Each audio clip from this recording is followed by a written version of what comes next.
नमस्कार दोस्तों, स्वागत है आप सभी का स्टॉक चरित्र में। तो आज हम बात करेंगे भारत की अर्थव्यवस्था के बारे में। और जो हम अर्थव्यवस्था के बारे में बात करते हुए आ रहे हैं उसके आगे की बात करेंगे कि जैसे जैसे इंडिया अभी इस समय 75th ईयर ऑफ अपने इंडिपेंडेंस के है, तो ऐसे ही हम 100 ईयर में जाएंगे। तो जो ओवर द 25th ईयर जो भी आगे से यहाँ से काम चलेगा उसमें क्या क्या माइलस्टोन हमें सेट करने हैं और उसको अचीव करना है। तो एक माइलस्टोन अभी हमारे पास है, जैसे कि जो 2025 का एक टारगेट है कि हमें इंडिया को $5 ट्रिलियन की इकोनॉमी बनानी है। ऐसे ही जो नेक्स्ट टारगेट हम लेके चलेंगे वो है 2030 तक भारत को $10 ट्रिलियन की इकोनॉमी कैसे बनाया जाए। तो ऑब्वियसली गवर्नमेंट ने एक रोड मैप स्टार्ट कर दिया है कि कैसे भारत की अर्थव्यवस्था को एक तेजी देनी है और उसके लिए नए नए रिफॉर्म्स और नई चीजें लेकर आ रहे हैं। और जो ओवर द 2 इयर्स हम देखते आ रहे हैं कि पैंडेमिक था, पूरा जो नेचर को हार्म हुआ, लोगों की लाइफ साइकिल को हार्म हुआ, पूरा इंटरनेशनली पूरा इम्पैक्ट रहा उसका, तो उसको कैसे ठीक किया जाए, उसको किस तरीके से इस तरीके से ग्रोथ करी जाए कि जो नेचर को हार्म ना हो। तो ये सारी चीजों को मद्देनजर रखते हुए एक हम लेकर आए हैं कि $10 ट्रिलियन की इकोनॉमी को बनाने के लिए हमें किस रोड मैप को फॉलो करना चाहिए, जिसको फॉलो करके भारत बहुत तेजी से अपनी जो माइलस्टोन है, जो इकोनॉमिक जर्नी है, उसको अचीव कर सके। तो चलिए चर्चा शुरू करते हैं। सबसे पहले अगर हम बात करें तो किसी भी देश के लिए जो सबसे इंपॉर्टेंट चीज है वो है उनका ह्यूमन रिसोर्स। तो इंडिया की अगर हम बात करें तो हमारे पास 150 करोड़ की पॉपुलेशन है और जो हमारा ह्यूमन रिसोर्स है वो इस समय यंग है। हम उनको जो स्किल डेवलपमेंट करके, उनका जो मार्गदर्शन करके उनको बहुत एक अच्छी डायरेक्शन में लेके जा सकते हैं, जिससे कि जो हम फर्स्ट सेकंड थर्ड जनरेशन जो थी इंडस्ट्रियल रेवोल्यूशन की उसको मिस किया, हम फोर्थ और फिफ्थ जनरेशन को मिस नहीं करेंगे।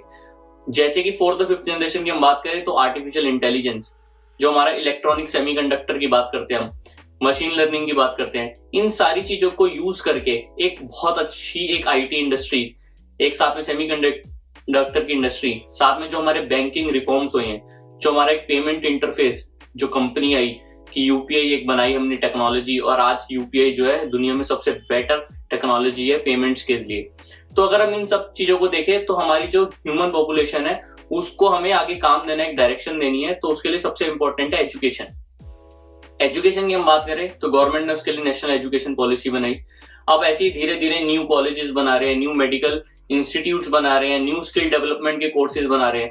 इसको और रिफाइन करने की जरूरत है कि जैसे जो कोर्सेज है उनको स्पेसिफिक होना चाहिए, रोबोटिक्स का है या इलेक्ट्रॉनिक्स का या सेमीकंडक्टर का है या किसी की डिजाइनिंग का है, मैन्युफैक्चरिंग का है, उसमें स्पेसिफिक लोगों को जॉब देनी चाहिए कि उनको कोर्स करवाया हमने 3 महीने का, 6 महीने का, साल का, एक प्रॉपर स्किल डेवलपमेंट का कोर्स कराया और उनको जॉब दी। इस डायरेक्शन में जो हमारे एजुकेशन के जो कंपनीज है, चाहे हम उसकी बात करें, जो बाइजूस है आज की डेट में एक कंपनी है, स्टार्टअप है, जिसने बहुत सारी तरीके की, जो बात करें हम स्किल की बात करी, साथ में जो अपग्रेड है, ऐसी और भी बहुत सारी कंपनीज आ रही हैं जो इनोवेटिव मेथड्स लेकर आ रही हैं, जिससे हम अपने यूथ को स्किल कर सके, बहुत ज्यादा चीजें सिखा सके, चाहे वो एक्सेल में हो, चाहे कंप्यूटर में हो, चाहे आर्टिफिशियल इंटेलिजेंस में हो, चाहे प्रोग्रामिंग में हो। ये जब हमारे यूथ सीखेगा तो उनको जो स्किल है वो बढ़ेगी और उनको जॉब्स मिलेगी और हम न्यू टेक्नोलॉजीज और न्यू डायरेक्शन में काम कर सकते हैं। इसके बाद अगर हम देखें तो सेकंड इंपॉर्टेंट जो चीज है ह्यूमन लाइफ के लिए वो है फूड। अब हमें फूड में बात करें तो हमारे फूड में बहुत सारी चीजें आ जाती है, चाहे वो खाद्य पदार्थ हो, चाहे वो दूध हो, चाहे फूड हो, फूड के अलावा हमारा पानी हो, ये सारी चीजें हमारे फूड प्रोडक्ट्स में आ जाती है। अब इसमें आगे बढ़ने के लिए हमारे साथ बहुत सारी कंपनीज आ रही हैं जो कि लाइफ साइंसेज में काम कर रही है, जो न्यूट्रिशन बेस्ड प्रोडक्ट्स बना रही है, प्रोटीन रिच कंटेंट बना रही है, जिसे लेने से जो ह्यूमन बॉडी है उसकी स्ट्रेंथ जो है डेवलप होगी, साथ में जो उनकी रोग प्रतिरोधक क्षमता है वो भी बढ़ेगी। तो इसके लिए जो आयुर्वेदिक प्रोडक्ट्स हैं उसकी भी कंपनी जैसे कि डाबर है वो आ रही है जो काम कर रही है। इसमें अगर लाइफ साइंसेज में हम बात करें, जो बड़ी हमारी फार्मा की कंपनीज हैं वो भी अपना लाइफ साइंसेज का एक डिपार्टमेंट बना रही हैं जो आगे न्यूट्रिशन बेस्ड रिसर्च करके एक नए प्रोडक्ट लेकर आ रही है। साथ में आईटीसी और जितनी भी ऐसी फूड की कंपनीज हैं वो भी अपने अपने कंपनीज लेकर आ रही हैं जो भविष्य में बहुत अच्छा काम करने वाली है। इसके पीछे इंपॉर्टेंस ये है कि जैसे कोई कंट्री है उसकी जो पर कैपिटा इनकम है वो बढ़ती है, तो वैसे वैसे वहां पे प्रोटीन इंटेक जो है वो भी बढ़ता है। लेकिन आज की डेट में जैसे कि हम नेचर की डायरेक्शन में ग्रोथ की बात कर रहे हैं, तो जो फ्लैश है, मीट है, उसको ना कंज्यूम करके प्रोटीन बेस्ड, जो प्लांट बेस्ड प्रोटीन है उसको कंज्यूम करने की बात है। तो ऐसी भी कंपनीज आ रही हैं जो प्लांट बेस्ड प्रोटीन बना रही है। तो ये जो है फ्यूचर है। इसके बाद अगर हम आए तो जो हमारा ट्रांसपोर्टेशन है, जैसे कि पहले हमारा जो ट्रांसपोर्टेशन है वो या तो क्रूड ऑयल से चल रहा था, पेट्रोल डीजल, या कोल से चल रहा था, तो इसको भी हम चेंज कर रहे हैं, पूरा इलेक्ट्रिक व्हीकल के ऊपर लेकर आ रहे हैं। अब इलेक्ट्रिक व्हीकल के साथ क्या है कि हमें जो हमारी व्हीकल है उसको स्ट्रॉन्ग भी बनाना है, लेकिन वो लाइट वेट होने चाहिए। सेकंड क्या है कि उसमें इलेक्ट्रिसिटी जो होगी उससे ट्रांसमिशन होगा, तो जो ट्रांसमिशन के लिए हम बात करें तो बेस्ट कंडक्टर इलेक्ट्रिसिटी कॉपर होता है। तो जो मेटल की कंपनीज है, कॉपर, एल्युमिनियम, इनके बहुत अच्छे चांसेस है कि इनमें आगे हमें ग्रोथ देखने को मिले। इसीलिए हमने पहले अपने चैनल पे national aluminium, Hindalco, Vedanta, Hindustan copper जैसी कंपनीज की रेगुलरली बात करते आ रहे हैं, और उसमें जो हमारे साथ जुड़े हुए लोग हैं जिन्होंने हमारी एजुकेशनल जो हम एनालिसिस देते हैं उसको फॉलो किया, उन्होंने बहुत अच्छे रिटर्न्स देखे। इसके बाद हम बात करें जो कंपनीज है जो ईवी के प्रोडक्ट बना रही है, जैसे कि ग्रीव्स कॉटन, टाटा मोटर, अब जो हमारी आथर एक कंपनी है जिसके स्कूटर आ रहे टू व्हीलर, वो उसमें हीरो मोटोकॉर्प का जो पार्टिसिपेशन है वो देखें, चाहे वो ओला की बात करें, तो ऐसी बहुत सारी कंपनीज है जो आगे बढ़कर आ रही हैं। अब हमने इलेक्ट्रिक व्हीकल्स तो बना लिए, लेकिन इलेक्ट्रिक व्हीकल रन कैसे होंगे, तो पावर की बात करें तो हमने प्रॉपर एक पावर की एक सीरीज बनाई थी, जिसमें हमने Tata power, Adani power, JSW power, ऐसी कंपनीज के बारे में बात की थी जो ऑलरेडी मल्टीफोल्ड्स के रिटर्न हमें दे चुकी है। तो ऐसे रेगुलरली हम देखते आ रहे हैं कि जो फ्यूचर की जो टेक्नोलॉजीज है, जो फ्यूचर जिन पे चलेगा, जो एक नेचर बेस्ड जो इंक्लूसिव ग्रोथ को लेके चलेगा, वो आगे का भविष्य है। तो अगर हम उस डायरेक्शन के अंदर बहुत स्पीड अप करें और उसी डायरेक्शन में पकड़ के काम करें तो हम बहुत जल्दी अच्छी ग्रोथ अचीव कर सकते हैं। तो इसीलिए जो हम $10 ट्रिलियन की इकोनॉमी की बात कर रहे हैं, तो over the next 8 to 9 years अगर हम इसी डायरेक्शन में काम करें, जहां पे हमारा ईवी से रिलेटेड जो मेटल है उनकी बात करें, चाहे हमारे ईवी की कंपनीज हो, चाहे हमारी ईवी जिनको रन करनी है उस पावर सेक्टर की कंपनीज हो, चाहे वो जो स्टेशन हमें बनाने हैं चार्जिंग के लिए उसकी बात हो, साथ में अगर हम नेचर की बात कर रहे हैं तो नेचर के लिए सबसे इंपॉर्टेंट जो चीज होती है वो होती है रिड्यूस, रीयूज एंड रिसाइकिल। अब बहुत सारे ऐसे कंपोनेंट्स है जैसे प्लास्टिक, वो रिसाइकिल हो सकता है लेकिन वो कभी भी खत्म नहीं हो सकता, तो हमें उसको कलेक्ट करना है और उसको रीयूज करने के लिए हम पहले उसे रिड्यूस करेंगे, उसके प्लास्टिक के दाने बनाएंगे और उसके बाद उसको अलग अलग जगह यूज कर सकते हैं, जैसे कि रोड्स के ऊपर यूज कर सकते हैं जिससे कि बारिश की वजह से रोड्स खराब ना हो। हम उसको हाउसिंग में यूज कर सकते हैं कि जैसे लेंटर डल रहा है तो उसमें हम उस प्लास्टिक को डाल दें जिससे कि उस घर में आगे सीलन ना आए। तो ऐसी बहुत सारी न्यू इनोवेटिव थिंग्स हम लेकर आएंगे, तो वो जो प्लास्टिक का जो कूड़ा है उसको यूज करके जो कंपनी प्लास्टिक के दाने बना रही है उस कंपनी को फायदा होगा। तो ऐसी कंपनीज की बात हम करें तो एंटनी वेस्ट मैनेजमेंट सेल करके कंपनी है जो उस कूड़े को इकट्ठा करके उसको प्रोसेस कर रही है। अब जैसे कि आप दिल्ली में आएंगे तो दिल्ली की म्युनिसिपल कॉर्पोरेशन ने इस कंपनी के साथ डील कर रखी है, तो वहां पे जितनी भी लैंड स्पिल्स है उन वहां पे कूड़ा प्रोसेस हो रहा है और वहां से एनर्जी भी बन रही है। उस एनर्जी के लिए एनटीपीसी के साथ उनकी डील हो रखी है कि वो एनर्जी वो यूज करेंगे। तो इससे क्या हुआ कि कूड़ा भी कम हुआ, साथ में जो प्लास्टिक मिला उसको भी हमने यूज किया, एनर्जी भी बनाई, और जो वो लैंड है उसको भी हम जो सुंदर बना पा रहे हैं, क्योंकि जो बाकी कूड़ा होगा, जो एनर्जी गैसेस वहां से रिलीज हो रही थी, उसको हमने मैन्योर में चेंज करके उसके आसपास अच्छे गार्डन्स बनाए। तो ऐसी भी बहुत सारी जगह दिल्ली में बन रही है जहां पे उन चीजों को यूज करके अच्छे गार्डन्स बनाए जा रहे हैं। सेकेंड चीज हम बात करें तो जैसे एक बच्चा पैदा होता है और वो बुढ़ापे तक जाता है, तो इस पूरी जर्नी में वो बहुत सारे कपड़े पहनता है, अलग अलग तरीके के कपड़े यूज करता है, और थोड़े टाइम के बाद वो कपड़े खराब हो जाते हैं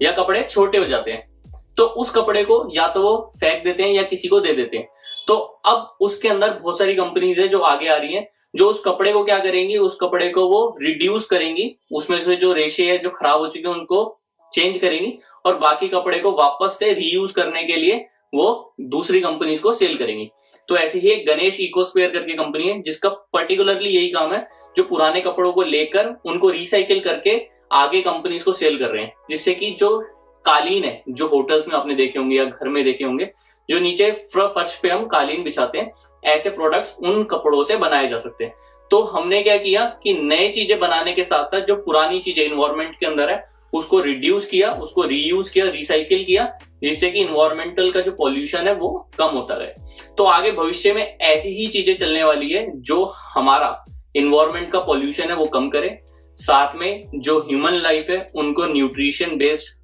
मतलब फूड मिले, उन्हें प्रोटीन मिले, जिससे कि उनकी हेल्थ अच्छी हो। क्योंकि जो पेंडेमिक का दौर जो चल रहा है उसमें जो इतनी हेल्थ खराब हुई, लोग घर पे रहे, थोड़ा डिप्रेशन के रहे, तो इसके लिए गवर्नमेंट बहुत सारे ऐसे स्टेप्स ले रही है जिससे कि उनकी इंक्लूसिव ग्रोथ हो। इसलिए रेगुलरली योग को प्रमोट किया जा रहा है। इसके लिए हेल्थ सेंटर्स बनाए जा रहे हैं जहां पे लोग जाए और वहां पे जो डॉक्टर्स हैं उनसे मिले। अब डॉक्टर्स बनाने के लिए भी हॉस्पिटल चाहिए, मेडिकल कॉलेजेस चाहिए, तो गवर्नमेंट रेगुलरली इस डायरेक्शन में काम कर रही है कि हमें अपना मेडिकल इंफ्रास्ट्रक्चर जो है उसको स्ट्रॉन्ग करना है। तो इसके लिए एक नई टेक्नोलॉजी लेकर आई है UHI, unified health care infrastructure. एक इंटरफेस है बेसिकली, जैसे UPI है वैसे ही। उसमें क्या होगा, हर एक बच्चा जो पैदा हुआ उसका एक हेल्थ ID बनेगा, उसकी सारी इंफॉर्मेशन उस पर होगी कि आज तक उसको कौन सी वैक्सीन लगी है, कब लगी है, कौन से शहर में लगी है, डॉक्टर जो है कौन से हॉस्पिटल में लगाई थी। उसके बाद उनका अगर कोई ट्रीटमेंट चल रहा था तो उसके बारे में भी सारी इंफॉर्मेशन वहीं मिलेगी। इससे क्या होगा कि जो हम नई टेक्नोलॉजीज की बात करिए, हमने 4th जनरेशन 5th जनरेशन की टेक्नोलॉजीज, उसमें एक टेक्नोलॉजी होती है जिसको हम बिग डेटा कहते हैं। अब बिग डेटा क्या है, बड़े चंक ऑफ डेटा को प्रोसेस करता है जिससे कि हम एनालिसिस कर पाते हैं कि क्या जो सिम्टम्स है वो कौन कौन सी बीमारी में हो सकते हैं। तो अब जैसे कि हमने इन सब चीजों की बात करी, तो हमारी जो IT कंपनीज है, चाहे वो TCS हो, इन्फोसिस हो, ऐसी कंपनीज बिग डेटा में काम कर रही है। और साथ में जो नई हमने बात करी शब्द एनालिसिस, तो एक हमारे बिजनेस एनालिसिस करके एक विंग है, वो क्या करते हैं कि इतने बड़े डेटा को एनालाइज करते हैं और एक नई इंफॉर्मेशन निकाल के लाते हैं कि ये वाली चीज यूज करने से ऐसा हो रहा है या ऐसे सिम्टम्स इस बीमारी में होते हैं। तो उससे क्या है कि प्रोसेसिंग बहुत ज्यादा फास्टर रेट पे हो रही है। तो हमने बात करी कि IT की कंपनीज, जो हमने बात करी कि बिग डेटा की बात करी, साथ में हम बात करें कि जो हम आगे आने वाले, जो हमने देखा कि पहले 1G था, 2G था, 2.5G था, 3G आ गया, 4G आ गया, नेट की स्पीड रेगुलरली बढ़ रही है। इसी डायरेक्शन में बहुत सारी कंपनीज है, जैसे कि टाटा की एक कंपनी है नेल्को, ये भी हमने अपने चैनल पे पहले बात कर रखी है। तो उसका काम यही है कि वो सैटेलाइट के ऊपर काम कर रही है, जिससे कि जो ब्रॉडबैंड है इंडिया के अंदर वो फास्टर स्पीड के दिए जा सके। साथ में एक OneWeb का आपने नाम सुना होगा, जिसने एयरटेल के साथ डील करी है, पर वो भी इसी सैटेलाइट बेस्ड ब्रॉडबैंड में काम कर रहे हैं। तो एक मल्टी डायरेक्शनली काम चल रहा है, और जिससे कि फ्यूचर में हम हायर ग्रोथ की तरफ जा सकते हैं, क्योंकि हमारी जो पॉपुलेशन साइज है वो बहुत बड़ा है। हम यहाँ पे मैन्युफैक्चरिंग बहुत ज्यादा सेटअप कर सकते हैं कि हम पूरी दुनिया को यहाँ पे मैन्युफैक्चर करके चीजें दे सकें। अब हमने सारी चीजों की तो बात कर ली, अब इन सब चीजों को रन करने के लिए जो सबसे इंपॉर्टेंट चीज है वो है एनर्जी। अब एनर्जी का कैसे करेंगे, एनर्जी जो अभी तक हम यूज कर रहे थे क्रूड से या कोयल से, तो उसको हम यूज ना करके अब हम नए मेथड्स की तरफ जा रहे हैं, जो कि सूर्य, जो सोलर एनर्जी हमें मिल रही है रेगुलरली, उसको हम कैसे यूज करें। इसके लिए सोलर सेल मेकिंग कंपनीज होगी। सोलर सेल के ऊपर जो ग्लास लगता है उसके लिए हमने बात करी थी बोरोसिल रिन्यूएबल, वो एक बहुत अच्छी कंपनी है जो इस कैटेगरी का ग्लास बनाती है, जिससे कि वो जो सोलर सेल है वो खराब ना हो। साथ में हमने बात करी आयनॉक्स विंड की, जो कि जो विंड रिलेटेड जो एनर्जी को बनाने का, विंड से इलेक्ट्रिसिटी बनाने की कंपनी है, वो बहुत बढ़िया हमने उसकी बात करी कि किस तरीके से वो काम कर रही है और फ्यूचर में किस तरीके की परफॉर्मेंस वो दे सकती है। साथ ही अगर हम बात करें, अभी रिलायंस ने अपनी एक कंपनी की नई बनाई जिसमें वो हाइड्रोजन एनर्जी की बात कर रहे हैं। साथ में गवर्नमेंट का भी हाइड्रोजन मिशन स्टार्ट हुआ है, जिससे कि वाटर से वो हाइड्रोजन एनर्जी बनाएंगे और उसको all over the world sell करेंगे। तो आज की डेट में जो हम एनर्जी प्रोडक्ट्स बाहर से लेते हैं, चाहे वो क्रूड हो या वो गैस हो, आगे फ्यूचर में हमारा प्लान है कि हम उसको all over the world sell करें। तो एनर्जी इंपोर्टर से एनर्जी एक्सपोर्टर हम जब इंडिया बनेगा, तो हमारा जो बिल है, जो हम इंपोर्ट बिल की बात करते हैं GDP के टाइम पे, तो वो बहुत ज्यादा रिड्यूस होगा और हमारा जो एक्सपोर्ट है वो ज्यादा बढ़ेगा, जिससे कि हम आगे आने वाली चीजों को बहुत ज्यादा जल्दी अचीव कर पाएंगे।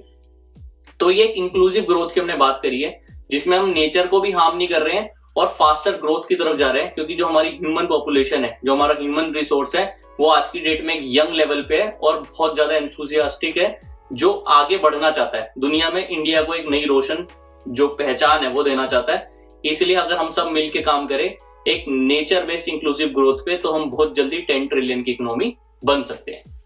तो आपको हमारी वीडियो पसंद आई हो तो लाइक जरूर करिए, चैनल को सब्सक्राइब करिए, और अगर आपने हमारी पिछली दोनों वीडियोस नहीं देखी है जिसमें हमने इकोनॉमी और बजट के बारे में बात करी थी, तो वो भी जरूर देखिए। Thank you, have a nice day.